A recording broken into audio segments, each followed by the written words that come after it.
Tonight is very special for us because we have a very special guest with us, and that's our friend Brit from Estonia. And we've all heard the great things about what's going on in Estonia, just like the rest of the world hears the great things that are going on in Switzerland. And those who are unfortunate enough to follow me on social media, because I always get complaints about spamming, they know that I'm speaking a lot all over the world, and it's not because I'm so pretty or so smart, it's just because I'm from Switzerland. And everybody wants to hear what's going on in blockchain nation and crypto nation Switzerland. So I think it's two small countries which really had an impact. So it's really great to hear from you. And by the way, where is he hiding? There he is. We also have another friend from Estonia here, Karl Padam, who's the better-looking version of Günther from Estonia. So he's the leader of PwC Legal Estonia and all of CEE. So if you ever need a lawyer in Kazakhstan or in Bucharest or in Poland or in Hungary, there's only one law firm which covers all of those areas. So that's him. He's the law firm. But anyway, you haven't come for us boring lawyers. You have come for the really exciting things that will define the future. And without further ado, Preet, please tell us, what is e-Estonia really? The floor is yours. So good evening, Zurich. And thank you so much, Günther, for inviting us. As Günther introduced, I am here together with Karl. So Karl is the partner and head of PwC Legal, not only in Estonia, but Central Eastern Europe. And actually the man, because I am here, because he believed in the e-Estonia business opportunity that we're going to present here today. And we're doing this project together. The first thing I would like to show are a couple of short videos about Estonia's e-residency. So you will see what all the fuss is about, and later I'm going to give a presentation how we got there.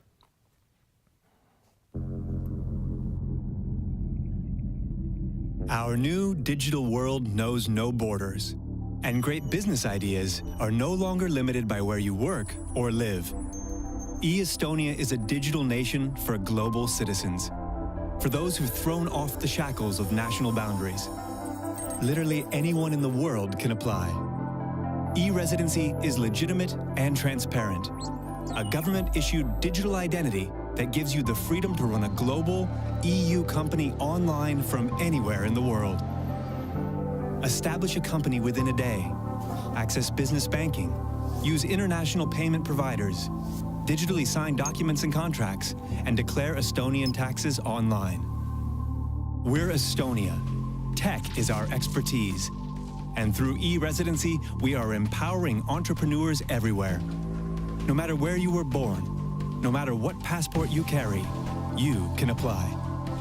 Use e-residency to run your business from anywhere in the world. Unleash your entrepreneurial potential, because no business should be bound by physical borders. Apply for e-residency today and join our new digital nation. e-resident.gov.ee.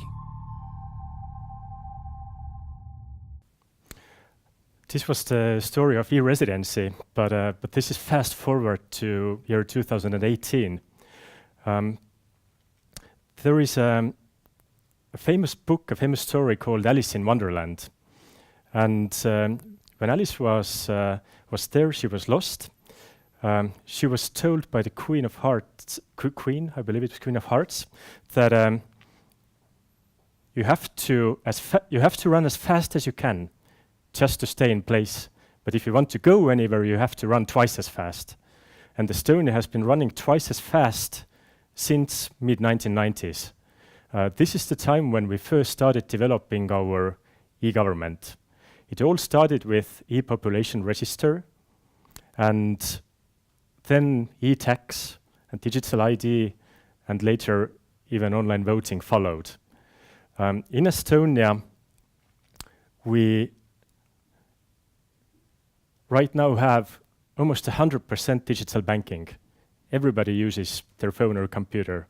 Nobody has to visit the bank offices anymore. And almost 100% declare their taxes online. It's automatic. The last declaration ID took less than 1 minute. The information received from the tax authority. In year 2017, the Wired magazine called Estonia as the most digitally advanced society in the world. And the reasons are these. In Estonia, 99% of the government services are online. There are only 3 things you cannot do. It's to get married, divorce, and buy or sell real estate. Everything else can be done online. And it's pretty amazing.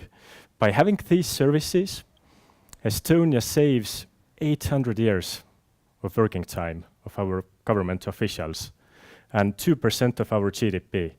For comparison, our total military expense is 2%. So basically, Estonia secures its borders by having the e-society. The 3 pillars of e-Estonia is first our digital ID. To have an ID card is compulsory for every citizen. It can be used as a travel document, or it can be used as an access to your online services. It enables citizens to do 2 things. One is to log in, for example, to your e-tax board to see what is your last declaration or what was the tax paid. It enables you to go to e-business register to establish a company or to change your company address or to add or remove board members. All of that in just minutes. And how the systems work is availability. We have a thing called the X-Road. X-Road is the secure data exchange system that connects Estonia's public databases. We have a system called interoperability where there isn't one big major database that Estonian government uses, but each ministry and each public office can develop their own databases with only one principle, that the data has to be freely shared with all the other public sector organizations. And that is enabled by the X-Road. So another principle we have is called only once principle, meaning that if me as a citizen have given some of my data to some government institution already, for example, my address or my date of birth, then all the other public sector organizations have to get it from that database, not to ask this from me again. And it really works. So if you, for example, go to business registry, they can see who me as a private person am, and get this data immediately from the population registry. And if the government wants to give out some licenses, for example, for gambling or some medical activities, again, they can see from the business registry what is the field of business of that company, who the board members are, and again, this is all done automatically. The last thing is integrity, and this is where we come to blockchain.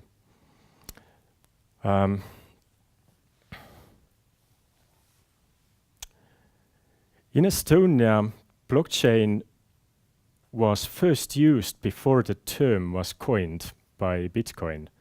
So we had the technology ready, but we didn't really know what to call it back then. It was a more advanced version of this original timestamping. And where did the need come from? Back in 2007, Estonia was, again, not proudly, but the first country to experience the nationwide cyber attack. It was an attack towards our government systems, towards our banks, towards our media sites. So just to take down the society. And we were quite successfully able to protect it, but we discovered that the data integrity is not secured, meaning that if there is an insider threat that somebody goes into a database and changes some numbers or some names, then it's not easily to be discovered. So for example, Snowden case took more than 1 year before it was discovered. And regularly, it takes about 7 months on average to discover any data breach. With Estonia's blockchain, developed by our company GuardTime, you can detect instantly where any breach happens. The difference from blockchains, probably you have most commonly heard the cryptocurrencies, Ethereum, Hyperledger, the same Bitcoin. The difference being that KSI blockchain is a private blockchain. So there is one body that really controls how the system is being developed and who publishes the info also on international media.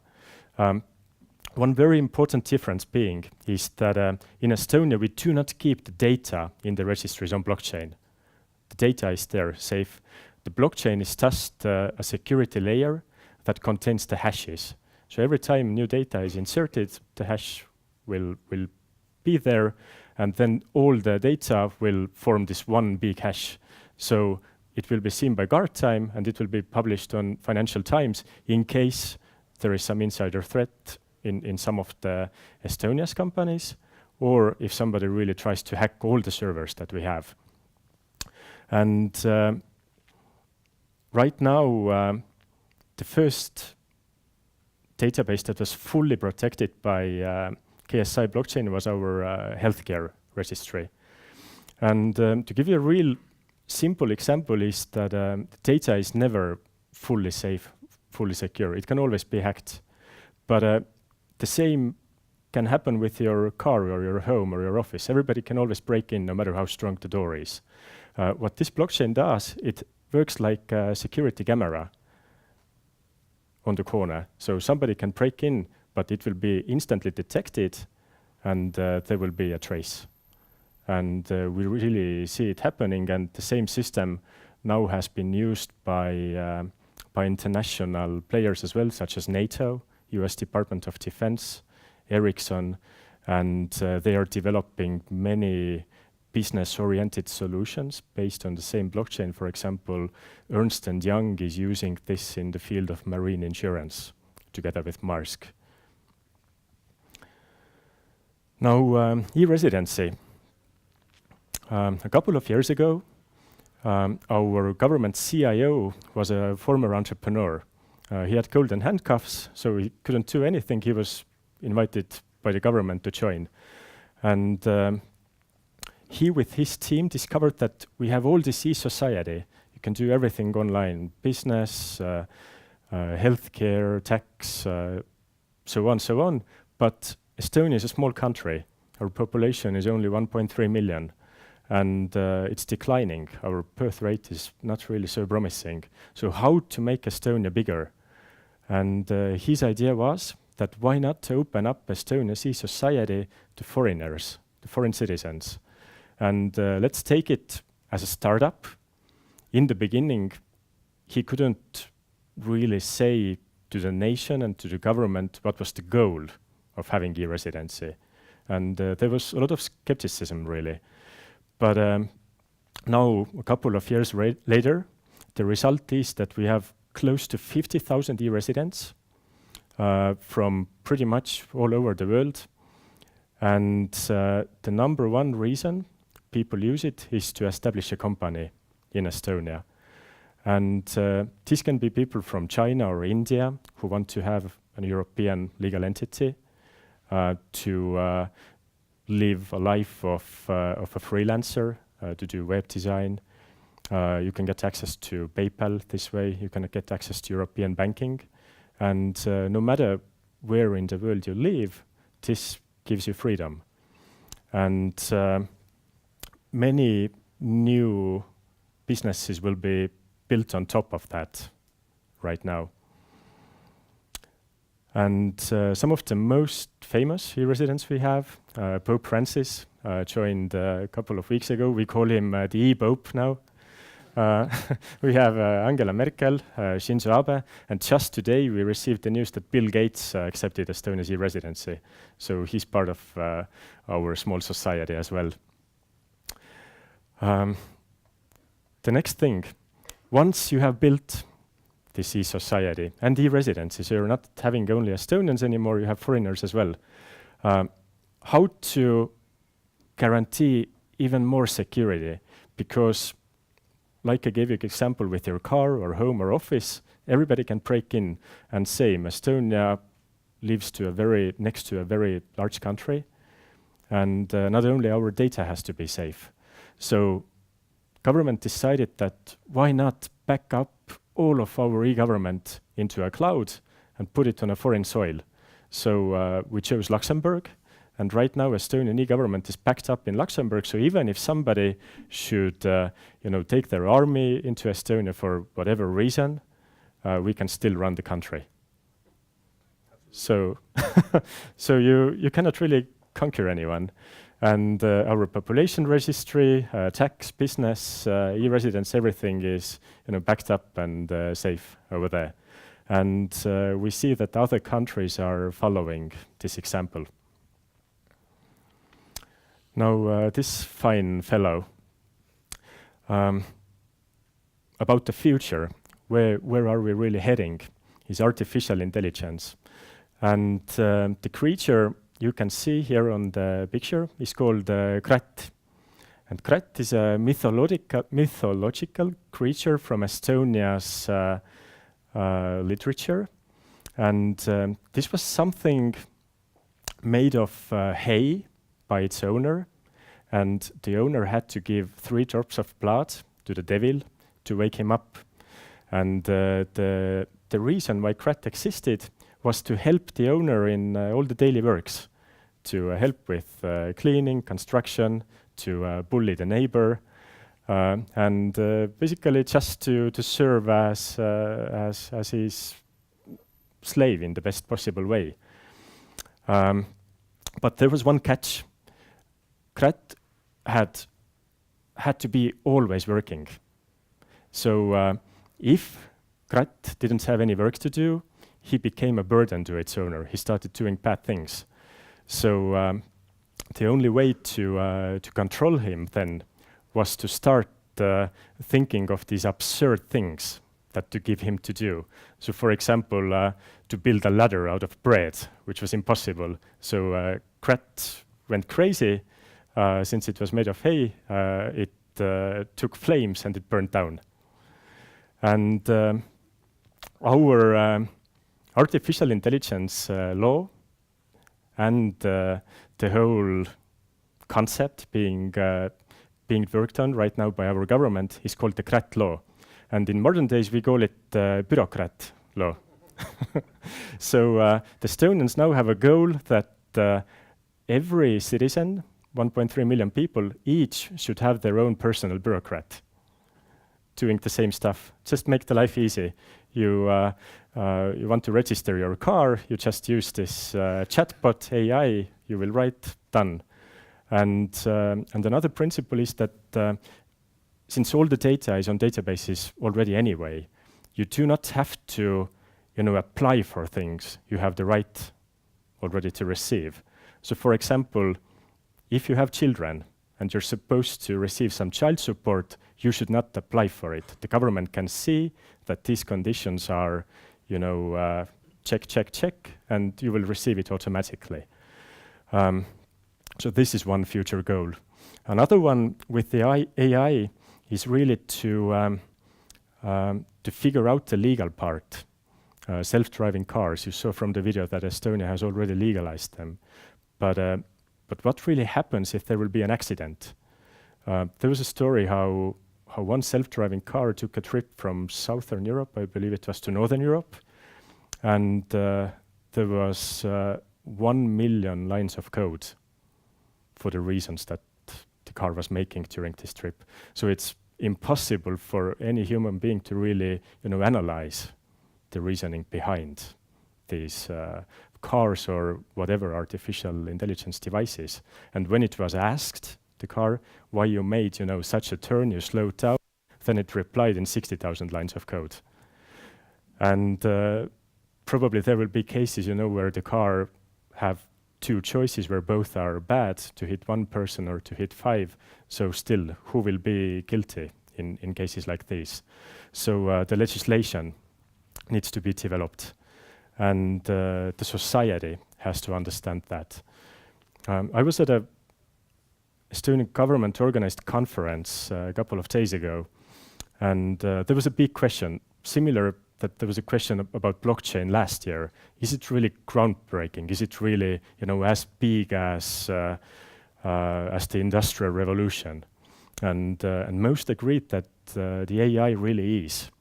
But there was an interesting point that during the Industrial Revolution, telegraph was founded, developed, and used. And telegraph enabled Europe to conquer most of the world back then. So if we think that AI is as big as Industrial Revolution back then why do we think that the consequences will be any smaller? And therefore, with AI, we have to take the approach that this is really by the citizens to serve the citizens, not something that should be, there for itself alone. And another crazy data presented there was that the budgets currently world's leading countries are using to develop both AI legislation and technology. The UK is using 160 million euros per year. France, 1.5 billion. China, 130 billion. So China and the United States are leading by far. And in Europe, that's why we really need to share our experience and go to this future together. So this is my presentation shortly. We could easily cover each of these topics for the whole day. And we at PwC are sharing our experience that we have in Estonia, both the good and the bad, with other nations. We have currently projects starting from the very east in Kazakhstan, ending with Montenegro, and hopefully soon with Luxembourg, and why not Switzerland. So we really see that the countries need to have strategies for their e-society, and not just software and hardware, but the legislation, the interoperability, the security, maybe it's blockchain, like Estonia is using, and then the AI on top of that. And the big change that has come from Estonia's e-residency is that maybe it happens in 5 years, maybe in 10 years, but every country is really competing for talent and competing for more investments.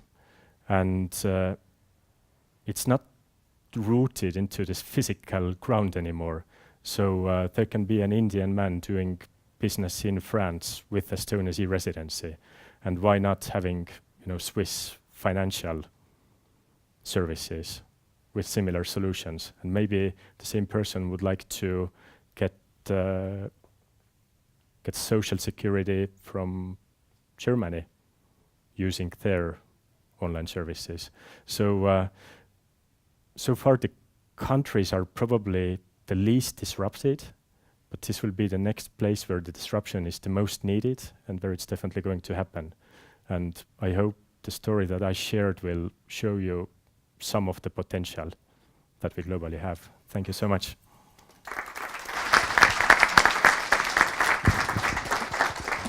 Thank you so much, Preet. When we started this, when we conceptualized this thought leadership series, we had one clear idea. There's a lot of hype going on in the space around blockchain, in particular around crypto. And I loved the tagline of our friends from Trust Square, beyond the hype. They said, so we need to work on the facts. We need to work on understanding what people are really doing. Das Erreichte zählt nicht, das Erzählte reicht. To get people to understand and to build up the trust. And obviously authenticity is key. So we wanted to have the real people who tell the real story. And it also should be sort of agnostic. So our vision was to only have people practicing and not people from PwC, because it's not a PwC event in that sense. So when we started to discuss, and I forgot that when I introduced it, Preet was actually still with the government, but he has since joined us, so that has sort of conspired against us. But obviously we're really, really happy to have him with us, and it shows that we can attract some of the best people, and so in that sense. But the general idea is not meant to be a PwC thing. Now, great insight was shared. I think there's a lot of questions, and I would like to address some of them on a panel now. And I'm really happy that I have great people joining me there, with Preet obviously being the first one, whom you've already met, and then another gentleman who doesn't really need any introduction in this space anymore, Dani Gasteiger, who's obviously the well-known founder of TrustSquare and many, many other things, which we will get into in a moment. And I'll tell you a little story. I met him when, he hates it when I do that, so I do this with pleasure. I met him when he was still with UBS, and he was actually running the chairman's office, right? And he was a general managing director, GMD. It's like, you know, there's like the Holy Ghost, GMDs, Jesus and God. And so I was having this meeting, and in that meeting, I think it was 2 days before you left, right? Or something like that. He told me he's resigning. And I was like, okay, he's moving to Credit Suisse and he becomes the next CEO or something. Then he says, no, he's doing a startup, and he's had this idea, and he told me some of the ideas he had, which later become TrustSquare and all the other things you're doing, which he will tell us in a minute about. And I was like, this is totally crazy, right? And I was like, okay, I had heard first things about blockchain, but this was like very much on the outskirts of my awareness. And then it took probably another year or so until I saw this taking shape. So I think if there is somebody we can attribute the label of a thought leader and of a front runner and of a torch barrier, then it's him. So I'm really happy to have you here, especially since this is one of the key themes for you, Dani. And we have Pierre-Edouard Val, who is our head of blockchain, and he is a total rock star, I dare say, when it comes to blockchain. So I'm just a humble lawyer. I try to get my head around this. I'm fascinated by it, but I don't understand it, like really. So I always turn to him like 3 times a day with questions, and we usually end up having 3 hours of discussions. Because a little bit of warning, he is a blockchain absolutist, I would say, right? So you can debate everything, and he will have a view on everything. So it's going to be very, very interesting. Thank you, gentlemen. And Carl, yes. Oh yeah, I already introduced you, sir. All right, here we are. Thank you. Have a seat. So, Dani, let me start with you, since you started it all for me, almost, and I'd like to give that back. So, since we established that you're really truly leading the charge on blockchain in particular in the government and in the governance sector, could you quickly just share with us where you think, you know, there's like the value chain, if you like, what is governance, right? And what is government services and what is government functions? And blockchain is sort of eating itself into all of those elements, but where is it starting? Where do we see the first things taking shape? What is the trajectory until we will end up globally in something like Estonia, e-Estonia, and beyond? So where do you see it happening already, and where is it going? Okay, so thank you very much. As usual, totally exaggerated with what my background is and how it started. But anyway, the story goes that I think we need to move a bit in because otherwise. Okay.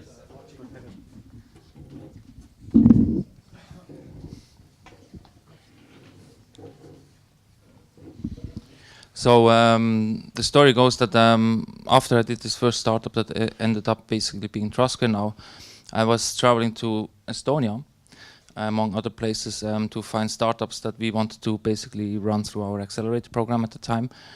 And there I got, actually, in 2016, the first time the story of e-Estonia in your beautiful demo center that you have there. And I got to know Kaspar Korios, who is now, in the meantime, a trusted friend and an advisor to our company, which basically is Procivis. And Procivis has been started in Estonia by the vision that you just basically presented us. And we did a study to launch Procivis at the time, comparing Switzerland and Estonia, and basically what happened over 20 years in these 2 countries, and why Switzerland is, together with Bulgaria and Romania, on number 32 in Europe when it comes to the digitalization in the government, and Estonia is number 1. And so we basically derived 5 points. And the first point, and the clear first winner point, was digital identity, and e-identity being the enabler for digital government. And that's basically where I strongly believe lies the future also for basically what we are doing with my company. We build a digital identity service that leverages blockchain technology where it makes sense, i.e. for trust levels. So basically, timestamping of identity information. Again, not the information, but hash and other things. And from there on, we now built this what we call e-government as a service, exactly the way Estonia has been doing it over 20 years, adding services to it. And always our core technologies are smartphones and blockchain technology. Where it makes sense, we add these technologies to the stack and sell that. The next big thing, and I believe the biggest opportunity for the killer app for blockchain, is e-voting and digital voting, and blockchain lends itself very much to this concept of secure, anonymized, but in that sense traceable, and you can find your vote because it's done in a way that it's actually only you that can find it by the token that you basically use to vote. That's what we are working on as the next solution. And both of these things are relevant for, obviously, governments, because that's the clients we are going after, but also for corporates.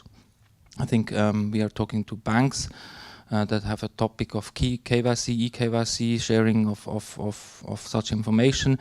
And then if you think about it, once you have identified, for instance, your shareholders as a company, you can also use an e-voting solution that we are developing to do shareholder voting, for instance. And so these two things are the core focuses for us at the moment.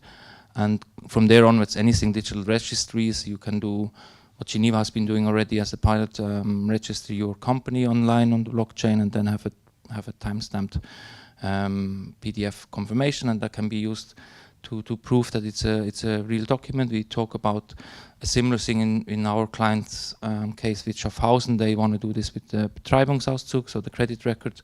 So you can actually prove a document to be right in the connection of your personal digital identity. So these are the use cases I believe will happen first. Interesting. Carl, I spotted there's a couple of lawyers in the room still. I mean, we're probably a dying breed in the blockchain world, but since you're so close to it, you're still around, right? So, and then we heard about future disputes about 2 self-driving cars. I don't know, Tesla's AI lawyer probably going up against Porsche's hybrid AI lawyer at some point. Do you feel it? Is there already an impact on the legal profession in particular in Estonia because of blockchain solutions? So to be honest, I mean, my background in terms of law is I'm a tech lawyer, so I have worked with most of the companies that have actually built up e-Estonia. So I work with these people on a daily basis, and to be honest, if you talk to them, they kind of feel that everything is already possible, and 2100 is here, but then the legalities and the realities are actually way behind, and we are. In terms of law, what I feel is what's happening is actually creating much more work and more need for specialists rather than reducing our importance. So the enablers like smart contracts and whatnot, I think will make our lives a lot easier. But in terms of specialities, I think our profession is changing, getting disrupted, definitely, but at a really slow pace. So we can retire in peace. I'm not so sure. But by the way, if anybody's interested, your friend is here, who's the founder of Jure, right? And this is thinking exactly about how you create a forum for those disputes and around this context and so forth. So in the break afterwards, take the chance to talk to him. Fascinating stuff. Let's just extend the panel here. Now, one thing I've been struggling with is I love the idea of decentralization, right? This is what I always loved about Switzerland compared to other countries, and this is usually because I get very annoyed with the government, right? And there's all those big centralized things which you get to experience in France or in Austria or any place really where I had the misfortune to either try to get myself registered at a university or out of a tax system or something. Now, how does that work, Pierre, with blockchain and the government? Because the government essentially is run on the concept of a centralization, right? It's the idea of imperium, which distinguishes private law, right, where we negotiate. I mean, you can't really negotiate a lot with the government. Yes, you can in Switzerland about taxes and so forth, but by and large not. They either give you a passport or not, right? So isn't that sort of disrupting the entire idea of government? I think there are many questions there. I don't think blockchain is actually going to replace governments. I think it's going to definitely alter governance, but governments are here to protect us. They might change in form. We might see a lot of borders fall. By definition, a blockchain is global, or even more than global. It lives in cyberspace. So we're going to see a lot of changes in the way governments take decisions, but I don't think we're going to actually remove governments. We need authorities. We need authorities in order to validate attributes on your identity, for instance.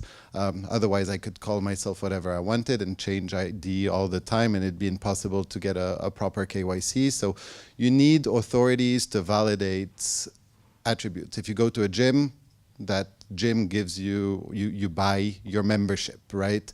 And so you need that central authority called the gym. Even if there are 3 gyms in the neighborhood, there's a central authority in that gym that will sign off your membership for a year. And I think that happens to many attributes in governments have a role to play, to take decisions, to protect citizens, to foster trade, to push innovation in some cases, in other cases, kill innovation. But they definitely have a role to play. They will just, I believe, drastically change in form. Interesting. So my hope is gone. There will be government still. Well, we will deal with that at some point. It's fine. It's fine. Who knows me knows that one thing I'm really, really passionate about is innovation and disruption and the series behind it. And I understand that the fundamentals do apply, whatever the technology really is. But with blockchain, it's very difficult to put it into those boxes. It sort of doesn't work with some of the theory. And so I've been trying to get my head around which countries will be front runners. We know that now, right? But which ones will be the next ones to adopt? And there isn't the classical pattern to it. So I know that since you're working in that with many, many governments and so forth, Preet, what is your view? Is it, as it would appear, smaller countries because they're more flexible or nimble, which isn't true because I originally come from a small country which is not very flexible. It's everything other than flexible. Is it emerging countries and economies who sort of have not so much trust in their institutions or not so much of a legacy infrastructure? But then again, Luxembourg, I mean, this is sort of, yes, it's small, but you know, it has a grown infrastructure. What do you see in the market? What can we expect? Who will be the next one? We definitely have 2 sorts of countries and our clients. The one type is really Western European, fully developed economies, Germany, France, that might be even in more trouble than the developing economies because their systems are already ready and they're not really ready that 2018 requires. While we have countries in more Eastern Europe or the Balkans or in Central Asia where they can start with the policy. So they can start from scratch just like Estonia did. And if the governments are smart enough to adopt the right principles and the right policies, then everything can be built up step by step. Because right now we see many countries are interested in e-Estonia and many are interested in e-residency. Oh, wow, let's have something like that. But in order to have e-residency, you have to begin with e-ID first. You have to begin with e-population register. And you have to begin with the business register and so on. So it's kind of like building a house. You can't move in when you only have the foundation and walls. So it starts from something, and it really starts from the IT policy to begin with. And something that Estonia has been really vocally sharing is the interoperability principle that I shared, that let's not build one centralized database, but it has to be decentralized, both for security and for flexibility, because there hasn't been a single day where the whole Estonia is down. Some bits and pieces always get attacked. It's common, but because of the backup that we have, it doesn't really affect the services. So really, me as a citizen, I haven't had a situation where I regret that the system is like that. And talking about blockchain, at least in our case, blockchain is the last part. So you have the house ready, then you install the security camera. But of course, you have more advanced technologies like the EID you mentioned that can take some parts of blockchain or the hash to secure that. So if the country starts from EID and it has a blockchain solution, it can be from day one. Maybe one more thing I didn't mention before, but there is always a question in developed countries. Why do you give so much data to your government? Do you trust it, especially if it's online? And why Estonians trust it? The one reason that we do, one is that we're used to it. Second, that we haven't, felt misused. And the third and most important reason is that we are still the owners of our data, meaning that no matter who logs in from the government and checks our private data, whether it's health records or criminal records or the stuff that is not public, you can see who has checked that. And you can ask what was the reason why you checked it. And if the person didn't have authority or reason, even though they had access, they will be punished by the law. And we have real cases as such. Does that extend to the intelligence services? It's a good question. Me as a citizen, I don't know. But since the systems record all the logins automatically, I believe it does. My question is, do you think, does the law allow the intelligence service to have a carve-out, to be able to go in without being known? Is there a backdoor? I would like to say no, because if this should be true, then it would be such a big impact to whole e-society, so that it couldn't exist there. Father Christmas? Believe in many things. So It's just the idea of creating a society in Europe that has KYC issues, that does not allow the intelligence services to have a look in, is the most naive thing I can imagine anyone really believing. So there must be a solution here that allows the balance. The question is, where's the law? The way I understood it is not that they don't have access or see it, but that they have to be able to provide a reason why at some point. So I think it might be fair eventually for someone to check it, but I want to have the right to ask and know why the fuck you did that. And if you have a good reason, fair enough. But if you have none, You didn't pay your tickets. well, did I not? What was the reason why? Or what was the Who knows? You might be a terrorist. They can make any excuse they want. By the way, it's the same in Switzerland. I mean, everybody can, in theory, access everybody's tax data. But you have to provide a reason why. But if I want to see your tax return, I could see it. Not sure if you know that. So I live in Monaco. What do you care about anything? Huh? I mean So I guess the just a quick follow-up point on what you said is, it doesn't matter if the information is analog or digital, the ones who want to know will know anyway, right? So it doesn't make much difference. But to answer to your question and follow up to yours, I've spoken about this to some local governments around Europe, and so the transformation, you were asking where it happens first, who are the front runners, etc. I don't think it's about size, it's more about the knowledgeability of the people within that particular society. And what I notice is I get a lot of questions when I speak about this regarding, oh well, if everything's going to be online, isn't it not secure? Can it be changed, or can it be forged, or is there issues of of theft and etc. And it's about people generally not understanding the technology. It is not so much about whether we want to go faster, stronger, smarter, if we want to develop. It's about not understanding basically how the technologies work, what are the dangers, and etc. So I personally feel that these countries who are able to educate their citizens better are going to be the front runners, and I don't think it's size related. I'd like to piggyback as well.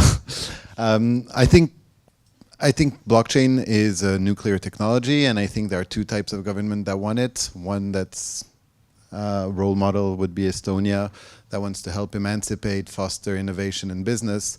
And then there's those that want to, rather than build a nuclear power plant, they want to build a nuclear bomb. And it's a perfect tool also for a totalitarian regime to have an absolute control, not only on their citizens' identities, but on their assets, on their ability to transact. And when I mean transact, I don't mean pay, I mean actually go to a cinema as a transaction or anything like that. So as much as I agree with you, and I hope that the more educated countries will lead by example, I do feel like there are some countries that I won't name that might just impose it on their people in order to get a stronger grasp.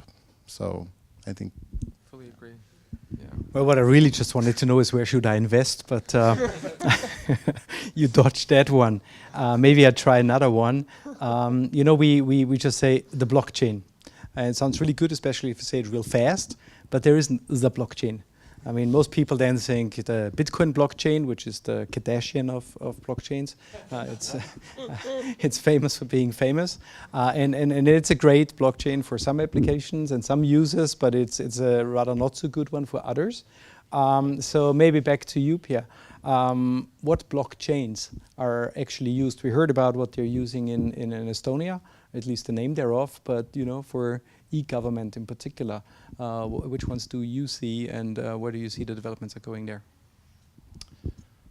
Great question. There's no straight answer. I'm not sure I like the analogy between Kardashian and Bitcoin. I think there are some more fancy blockchains than Bitcoin that probably are more Kardashian-like. Anyway, if we come back to the presentation that we saw, we know that some of the most important features for us to trust it is security, is integrity of data. And I think there are two main types of blockchain. There's 1,000 varieties. I'm not saying otherwise, but there are two main types of blockchain. There are those that are focusing more on the security part, and there are those that are focusing, I'd say, more on the flexibility / throughput. And when you focus on flexibility and throughput, you generally compromise security. I like, in my utopic world, to believe that blockchains are a network, therefore they'll benefit from network effects, and in that, if that is the case, there's likely to be one major blockchain gaining most of the transactable value. I don't know whether it's going to be 60%, 80%, 90%, but I do believe there's going to be one major blockchain. I like to hope that that blockchain will prioritize security over flexibility. We can build flexibility on top of a blockchain as a layer 2. You can build all kinds of protocols that will interact with the main chain.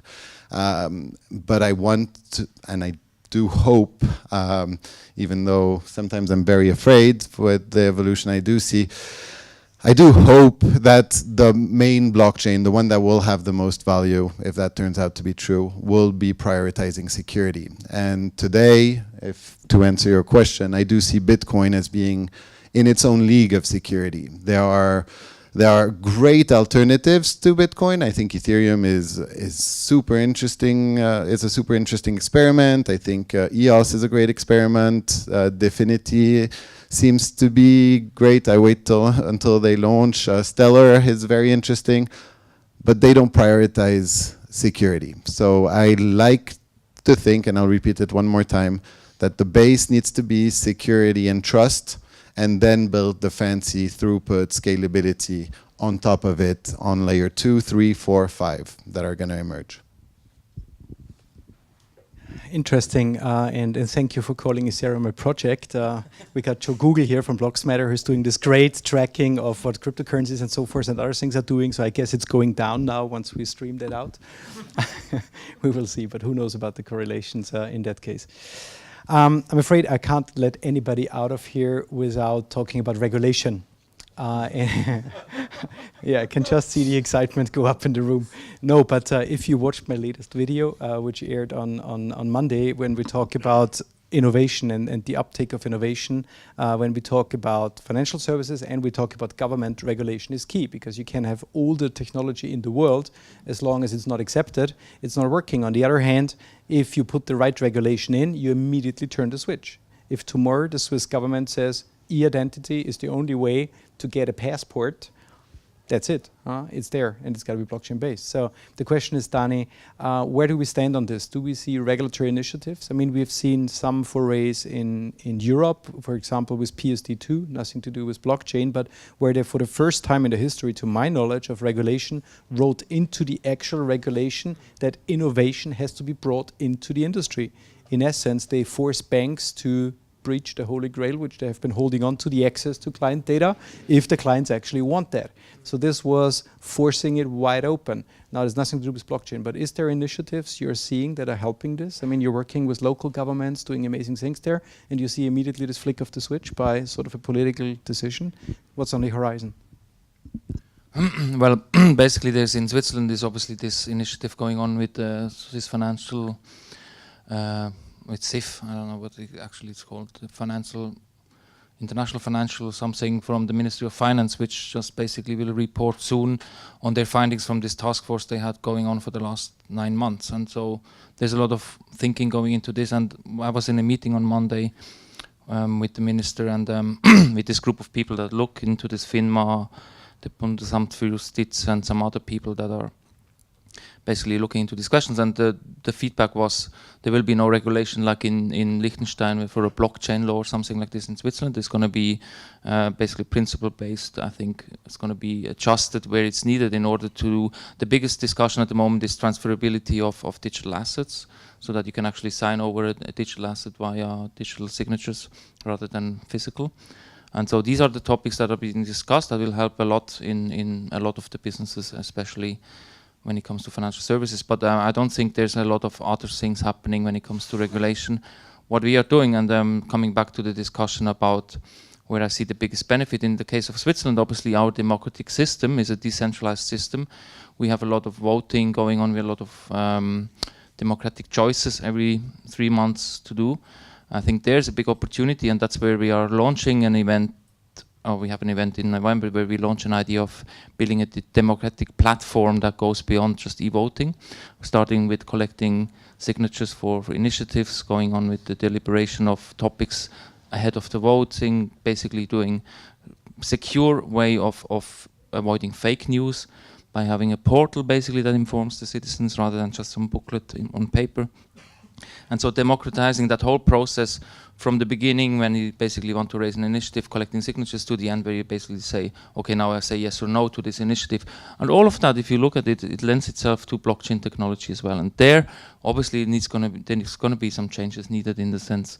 But again, not a blockchain change or a blockchain law, but underlying mechanisms that will need to be adjusted. And so, obviously, Liechtenstein has a very much more advanced view on how regulation should look like for blockchain-enabled governments, and Malta even more so, or Gibraltar. They are much more advanced when it comes to putting forward some regulation that is dedicated to this technology, which doesn't make sense from my point of view.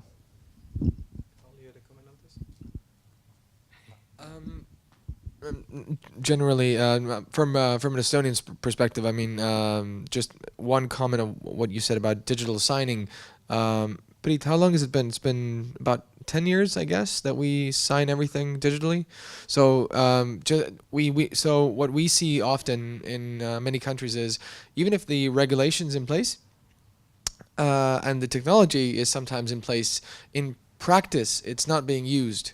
So you would have an EID on the basis of which you can digitally sign things, and either the user experience is really horrible, or people don't accept it, or they don't trust it. It's not being used, and this kind of seems silly from an Estonian perspective, because we if you sign a contract with your cell phone operator or internet, or buy a car, or basically do pretty much anything, you digitally sign.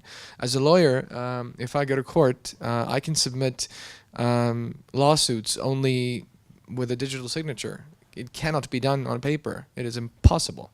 So there's a kind of big schism again in this field that was my comment.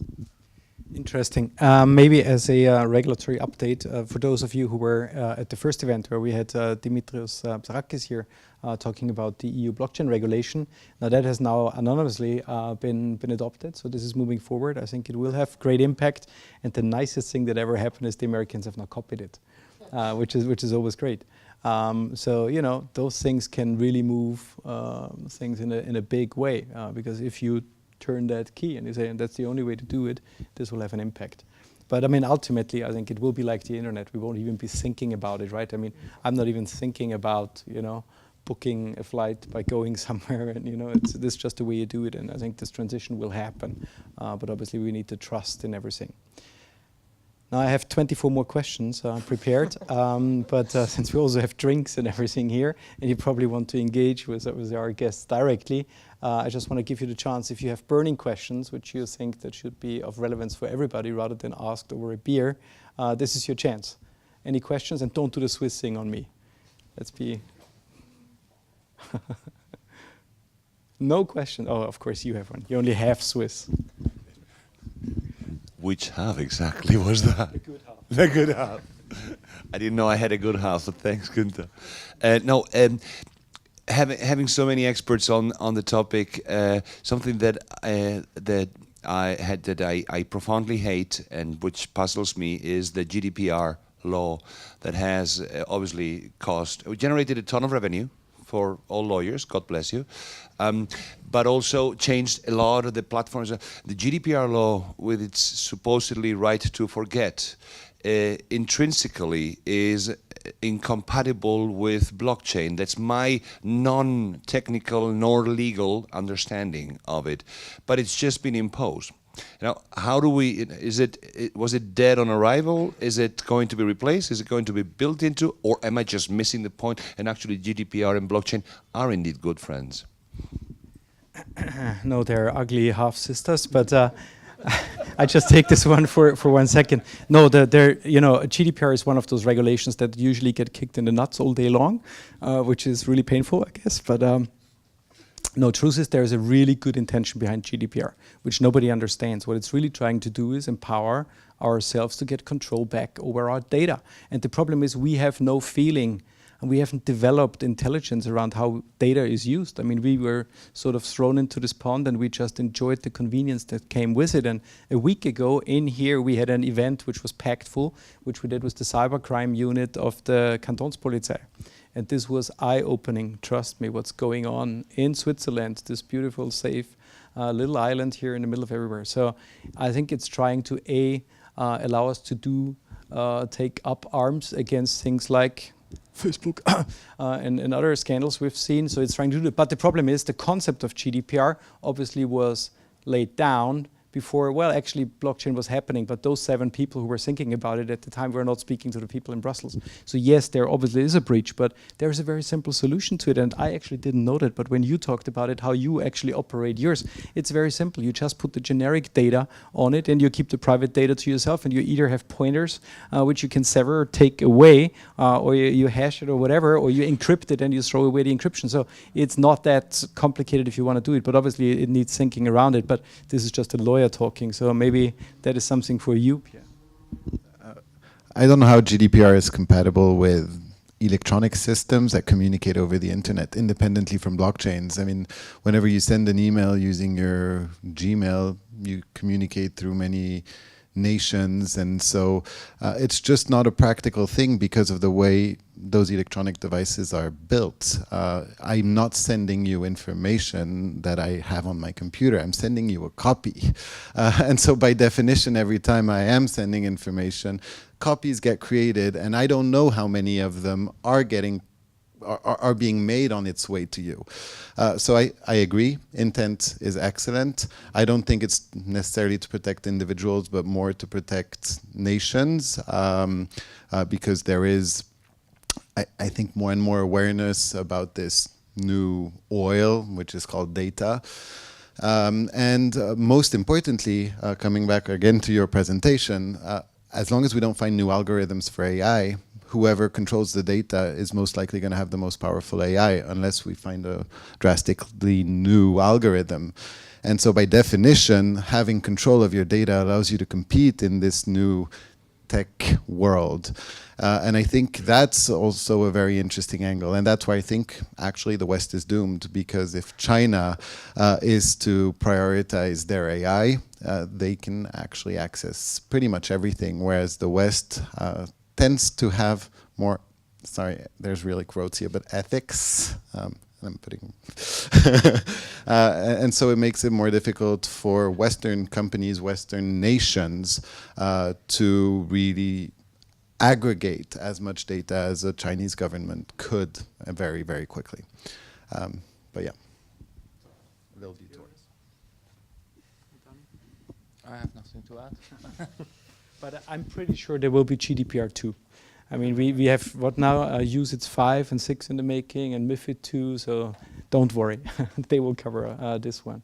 There is a question back there, yes. I just wanted to add a little bit of, an add-on to the previous comment or a question or topic in relation to GDPR and data sovereignty, and how the personal data wallet will play a role in how GDPR is implemented. So instead of having conglomerates having databases of information, of all of our information, and often the case where it's not the rule, but it's a case where a lot of that data is abused and not used in the correct way, where the ideal scenario is where the data, personal data of everyone is returned and the control is returned to the individual themselves. They have an equivalent of a money wallet, they'll have a data wallet, and then businesses, services, and products that are offered by these businesses, they'll request access to your data for a certain period of time. And that's where we want to go in the future. That's a better model than what we have at the moment. So with regards to GDPR compliance and fulfillment, the personal data wallet, and a very nice solution that's actually founded in Switzerland, it's the 2030.io. It's David Siegel, and it's the the Pillar project. So it's worth looking into and very effective. No, I see your advertisement here. No, thank you. I think it's a very valid point.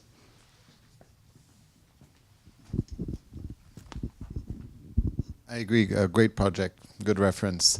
But I still believe, and the reason why I believe it's to protect nations more than individuals, even though governments, coming back to our conversation, is supposed to protect its citizens, is because there's no information about encryption. If you really wanted to protect citizens, well, you would ask every messaging protocol that's sold to Europeans or that's been used in Europe to actually force end-to-end encryption. These would be the kind of means that would be put in order to protect individuals, and that's why I think there's more of an aspiration on a government level, but I may be wrong. Any further questions? That is not the case, then I would suggest we go have drinks, and we can ask all the questions we don't want to have on camera over drinks, shall we? One last comment, because I have already 5 people asking me about it. Maybe you've seen it. A week ago or so, we started another initiative, which is not linked to that. I'm hijacking this here, but since so many asked, and what it is all about, and it's called Disruption Disciples. And it's a decentralized movement. That sounds really grand, but what it's really trying to do is, I've been speaking in 40 cities in the last year, and I always met interesting people. And what it's trying to do is lock them up and link them up across national boundaries. So within 1 week, we got 40 countries plus lined up with people doing chapters and meetups and things like that. So they're all interested in having Trust Square come there and talk about it and share their knowledge. Estonia, what we are trying to do here, bring those people together. So that's what it's trying to do. It's out there on the web. David is the poor guy administering it if you're interested. And we have actually the guy running the Turin chapter already here. We have Tallinn chapter here, and other countries which are represented. We met in LA talking about it, in Venice, so it's trying to bring people together because there's so much information flying around, and the idea is just to get access and share it across boundaries, and to get ideas who to invite, who to bring somewhere. It's totally decentralized. Zurich was the genesis node, if you like, but it's really just meant to be reinforcing. So if you want information around that, and we mostly will also use it to gather input on who to bring next, which themes to tap into, and also what information to export. So if you want information, that's the guy to talk to, or the others who have signed up already on LinkedIn. And with that, I think it's time to go to drinks. Thank you all for joining, and I hope you will all be back in a month or so from now. We'll be publishing the next date very shortly. We're still trying to figure out the actual date. It's going to be very interesting again, so follow our social media threads from Trust Square and from PwC and from Disruption Disciples and everybody who's reposting it and tweeting it. And hope to see you all again in a month, but now for a couple of more hours over drinks. Thank you so much.